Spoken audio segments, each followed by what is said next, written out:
Di sebuah desa yang terletak di pinggir hutan, terdapat sebuah rumah tua yang sudah lama tidak dihuni. Rumah itu dikenal sebagai tempat yang angker. Warga desa sering memperingatkan orang luar untuk tidak mendekati rumah tersebut, karena konon katanya ada kekuatan gaib yang menghuninya. Namun, seperti kebanyakan orang yang merasa penasaran, tak sedikit yang mencoba menantang takdir dan menginap di sana. Semua yang melakukannya, selalu menghilang tanpa jejak. Maya, seorang gadis muda yang baru saja pindah ke desa itu bersama keluarganya, tidak percaya dengan cerita-cerita horor yang sering dibicarakan orang desa. Saat pertama kali mendengar tentang rumah tua tersebut, ia hanya tersenyum dan menganggapnya sebagai cerita biasa, untuk menakut-nakuti anak-anak. Namun, ada satu hal yang membuatnya teringat, yaitu adiknya, Nina. Nina adalah gadis kecil berusia 6 tahun yang sangat takut pada kegelapan dan sering terbangun di tengah malam karena mimpi buruk. Maya merasa bahwa menginap di rumah itu mungkin bisa menjadi sebuah tantangan yang menarik untuk mereka berdua. Pada suatu malam, Maya memutuskan untuk membawa Nina menginap di rumah tua yang terkenal angker itu. Kita akan menjelajahi rumah tua itu, dan kalau kita tidak merasa takut, kita bisa bercerita kepada orang desa bahwa mereka salah, kata Maya dengan percaya diri kepada Nina. Nina terlihat sedikit ragu, tetapi ia mengikuti langkah kakaknya. Mereka membawa beberapa peralatan, seperti lilin dan selimut tebal, dan melangkah menuju rumah tua yang terletak di ujung desa. Rumah itu terlihat sangat suram, dengan jendela yang pecah dan pintu yang sudah setengah copot. Namun, Maya tetap tersenyum dan melangkah masuk, yakin bahwa mereka bisa menghadapinya. Begitu memasuki rumah, mereka disambut oleh udara dingin yang menusuk tulang. Debu tebal menghampari setiap sudut, dan laba-laba terlihat merayap di dinding. Jangan takut, Nina, ini hanya rumah tua, kok, ujar Maya sambil menyalakan beberapa lilin untuk penerangan. Mereka memilih kamar yang cukup besar, dengan jendela yang menghadap langsung ke hutan.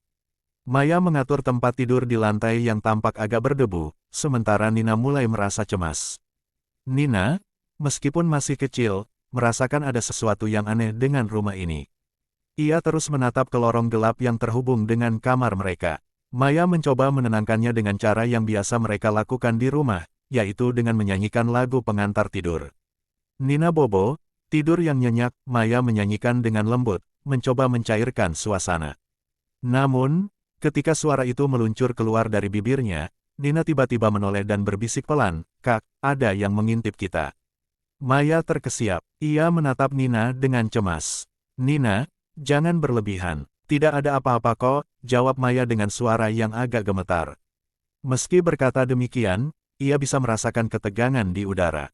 Suara-suara aneh mulai terdengar, seperti langkah kaki berat yang perlahan-lahan menghampiri mereka dari lantai atas. Suara itu bergema begitu jelas, seolah ada seseorang yang sedang berjalan di sana. Maya menggenggam tangan Nina lebih erat. "Tidur saja, iya, itu pasti cuma suara dari rumah tua ini." Namun, saat Maya mengalihkan pandangannya, ia mendengar sesuatu yang lebih aneh lagi. Di telinganya, terdengar suara lirih, sangat pelan, seakan ada seseorang yang memanggil namanya. "Nina Bobo," suara itu berbisik lembut. Maya menoleh dengan cepat, memastikan bahwa Nina sedang tidur di sampingnya. Namun, Nina terlelap dengan damai, tidak menunjukkan tanda-tanda terbangun. Maya merasa tidak nyaman. Suara itu terus berlanjut, semakin jelas dan semakin dekat. "Nina Bobo," suara itu terdengar seperti suara Nina sendiri, tetapi jauh lebih dalam dan penuh kehampaan. Maya pun segera berdiri dan melangkah keluar kamar, berusaha mencari sumber suara itu. Begitu melangkah ke lorong, Maya merasakan hawa dingin yang tiba-tiba menyelimutinya. Suasana di sekitar rumah menjadi semakin tegang. Setiap langkah yang ia ambil semakin terasa berat, seperti ada sesuatu yang menghalangi jalan. Tiba-tiba, pintu kamar mereka terbuka dengan sendirinya. Maya terlonjak, merasa ketakutan. Namun, saat ia menoleh ke dalam kamar, ia terkejut melihat Nina sudah tidak ada di tempat tidurnya.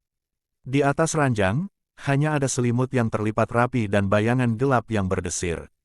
Maya merasa jantungnya hampir berhenti berdetak. "Nina!" teriaknya, berlari kembali ke dalam kamar. Namun, di sana, hanya ada keheningan yang mencekam. Tiba-tiba, suara Nina yang berbisik terdengar lagi, lebih dekat dari sebelumnya. "Nina Bobo, Nina Bobo." Suara itu terdengar di setiap sudut ruangan, namun wajah Nina tidak terlihat. Maya berlari keluar dari kamar, menelusuri lorong yang gelap. Setiap langkahnya semakin disertai dengan suara aneh yang datang dari atas. Lalu, di ujung lorong, Maya melihat bayangan seseorang berdiri di sana, tinggi besar dengan pakaian gelap, wajahnya kabur dan tidak bisa dikenali. Dengan langkah perlahan, bayangan itu bergerak menuju Maya, seolah mengingatkan akan sesuatu yang sangat gelap dan mengerikan.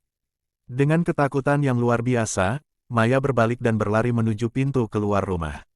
Namun, langkahnya terhenti begitu melihat bayangan Nina yang berdiri di depan pintu. Mata Nina tampak kosong, dan senyumnya tidak seperti senyum seorang anak kecil. "Kak, kenapa kakak pergi?" Suara Nina terdengar pelan dan asing. Maya merasa sangat takut. "Nina, kamu bukan Nina, kan?"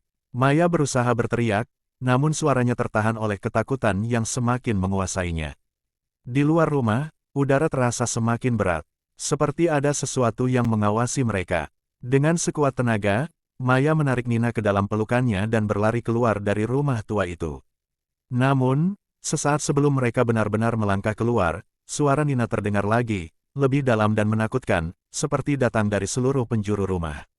"Nina Bobo, Nina Bobo, selamat datang kembali." Ketika akhirnya mereka keluar dari rumah tua itu dan kembali ke rumah mereka, Maya dan Nina tidak pernah bercerita lagi tentang malam itu. Warga desa hanya mendengar cerita itu dari orang yang datang setelah mereka. Dan sejak saat itu, rumah tua itu kembali sunyi, menunggu untuk dipenuhi oleh mereka yang berani mencoba menantang malam dan mendengarkan kisah Nina Bobo yang tidak akan pernah berakhir.